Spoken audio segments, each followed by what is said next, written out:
Mudar a Constituição é uma das paradas que tu acha que tem que acontecer? Não acho nem que tem que mudar a Constituição, acho que tem que rasgar e começar do zero. Interessante. A nossa Constituição, ela é um lixo. A nossa Constituição é um lixo. A nossa Constituição levou a gente ao fracasso institucional, político, econômico, social que a gente vive hoje, né? Olha, por exemplo, a gente tem muito debate sobre os abusos do Supremo, né? Uhum. E aí eu vejo, às vezes, muita gente bolsonarista, por exemplo, falar, não, precisa derrubar o Alexandre de Moraes. Mas a questão não é o Alexandre de Moraes ou qualquer outro ministro do Supremo.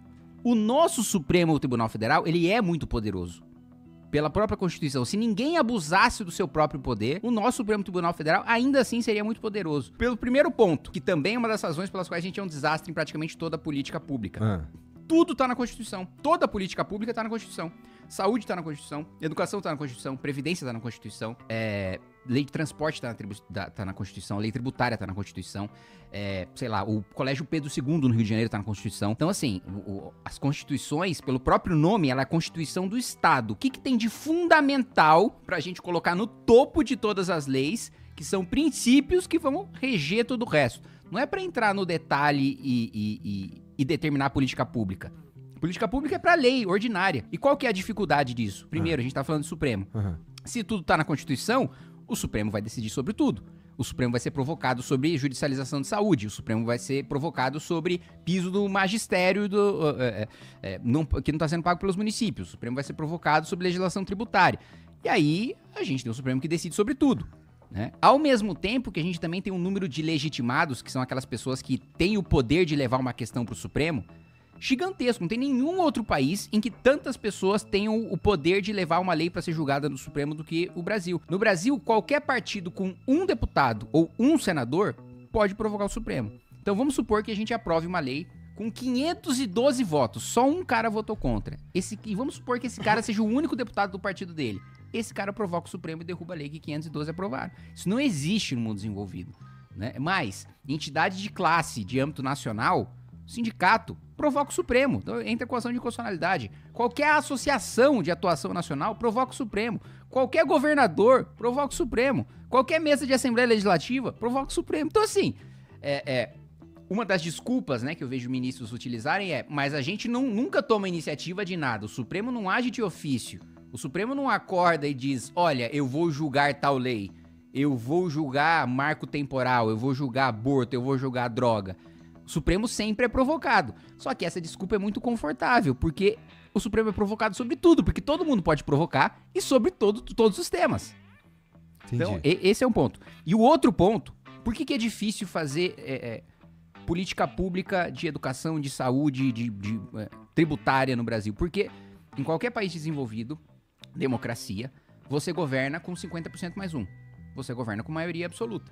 Né? O primeiro-ministro, né, é eleito num regime parlamentarista, né? A maior parte dos países europeus são parlamentaristas, quando o partido consegue 50% mais um, certo? E aí, com 50% mais um, ele muda a política pública que ele quiser e governa, né? No Brasil, não. Como tudo tá na Constituição, se você tem 257, você não governa.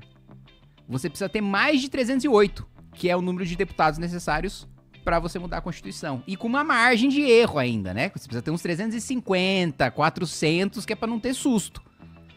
Todo governo muda a Constituição. Todo governo muda a Constituição. Eu tive em 2019 em missão no Japão, né?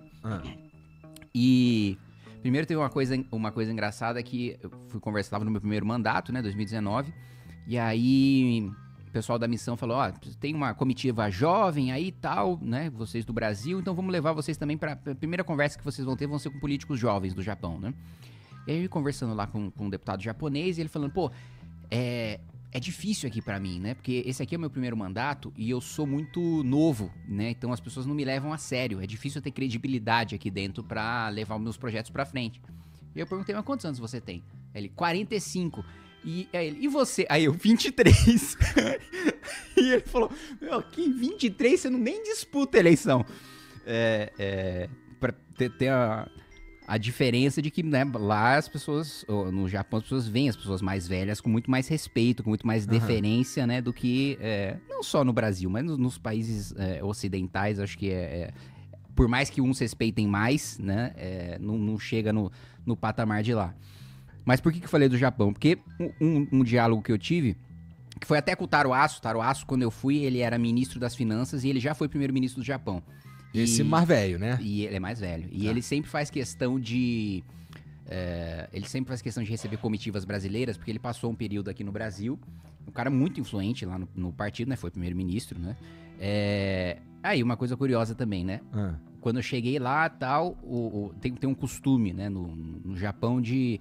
Principalmente, né, entre autoridades, né, na diplomacia, na primeira vez que você encontra uma pessoa, quando você conhece uma pessoa, você dá um presente pra ela, né?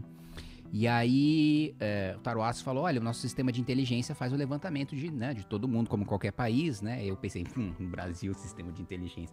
Aí, o sistema de inteligência levanta todo mundo que vem conversar, né, e tal, aqui. E aí, levantou sobre você, né, Kim? E aí, a gente descobriu que você gosta de anime. Então, tá aqui, o meu presente é um álbum ele deu um álbum de figurinhas de One Piece, de Dragon Ball, Nerdão. Muito bom, fiquei muito feliz. E depois, a action figure mais legal que eu tenho foi dada por um vice-ministro do Japão, que é o Odawara, que é uma action figure do Luffy em cima de um... Meu Deus, esqueci a caixa de... Não é caixa de tesouro, é... Baú? Baú, isso, um baú do tesouro e ele com o haki do armamento no braço, assim. Coisa de nerd, não sei nem que porra é um hack do armamento, mas tá bom. Enfim, desculpa, né, se você é uma pessoa de baixa cultura e não sabe o que é um hack do armamento. One Piece eu tô meio por fora mesmo. Mas por que eu falei tudo isso? Porque uma das conversas que eu tive com o Taro Aso foi, então quantas vezes, ele perguntou, né, pra mim, quantas vezes vocês mudaram a Constituição de vocês? Eu falei, mano, nem sei, ministro. Porra, tantas vezes que eu nem sei. Ele, como assim tantas vezes você nem sabe? Todo ano... muda a Constituição. Todo ano muda a Constituição, todo ano muda a Constituição. Eu perguntei, e aí vocês, quantas vezes vocês mudaram? Ele, nenhuma. Então, assim, é claro que é um extremo, né? Mas a regra é você ter a Constituição, você vê a Constituição americana. Pra você mudar, precisa ter a chancela de não sei quantos estados, né? É um negócio muito difícil de você promover uma mudança constitucional. Aqui não. Pra governar, você precisa mudar a Constituição. Isso faz o país ser ingovernável. Ainda mais no sistema que a gente tem, em que, basicamente, a população não sabe o que faz um deputado. E por não saber o que faz um deputado, mais de 300 deputados são do que a gente chama de centrão. O que é centrão? É o cara que se elege sem ideia, sem projeto nenhum, sem ideologia nenhuma. Ele se elege entregando obra no seu reduto eleitoral. Então ele entrega uma creche, um hospital, asfalta uma rua, e aí... o eleitor olha e fala, bom, ele está trabalhando, ele está entregando obras, esse é o trabalho de um deputado. Só que não é o trabalho de um deputado entregar obras, esse é o trabalho de prefeito, governador, secretário, ministro, presidente da república. É o trabalho de executivo, não é trabalho de legislativo. O legislativo precisa ter proposta, precisa fiscalizar o governo, ele precisa ter uma postura que não é de executar o orçamento, como a gente tem aqui no Brasil. E aí o que acontece? O Bolsonaro ganha a eleição.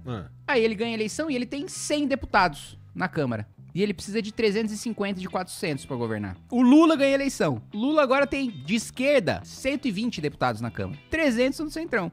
Então o cara vota no Lula e vota num cara que vai achacar o Lula na Câmara. O cara vota no Bolsonaro e vota no cara que vai achacar o Bolsonaro na Câmara. Então o nosso modelo, ele nunca vai funcionar. Por isso que eu digo que não é ter uma reforma aqui, muda um negócio ali, uma emenda à Constituição. Não, a gente precisa ter uma Assembleia Constituinte, rasgar, começar do zero e ter uma nova.